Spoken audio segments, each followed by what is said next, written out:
There's a phrase that I grew up with when I was a kid, and it went something like, haste makes waste. Well, part of that implied that if you were too fast at doing something, you were careless and you were sloppy, and you probably missed something and it didn't come out near as good as it was. And a lot of times you had to throw it away and start all over again. And so trying to be quick about something resulted in a waste of time and energy. Haste makes waste.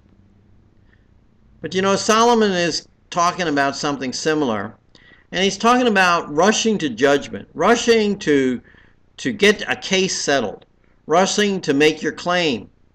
He says, you don't want to be doing that. He says, you know, in verse 8 of chapter 25, do not go hastily to argue your case. Otherwise, what will you do in the end when your neighbor humiliates you? You know, when all the facts come out, he says, you might be the one who caused the problem. You might be the one who's humiliated because you might not think everything through if you rush to make your claim.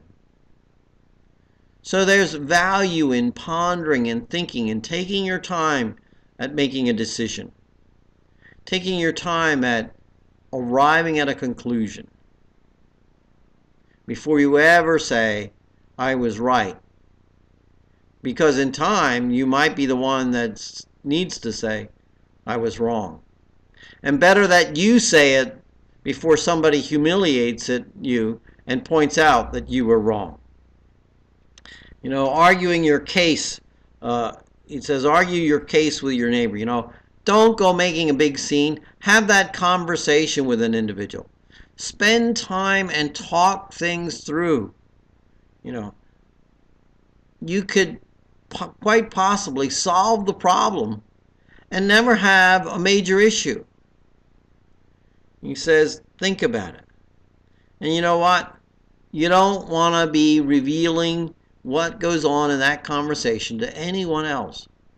You know, a lot of times you encounter people who they figure if they know something, they have a power over you. They have the ability to control you because now they know one of your secrets. Well, guess what? If you are the person that knows that stuff, you're not to be revealing it. You're not to be sharing that. When somebody has a conversation with you, it's a private conversation. That doesn't mean you need to be telling 10 other people. Not everybody needs to know someone else's secrets. You can bring about a destruction. He says, you know what? When they find out that you revealed that secret, he says, the reproach will be on you. You are the one that holds that secret. So keep it to yourself. Until next time in the Pastor's Study, goodbye and may God bless.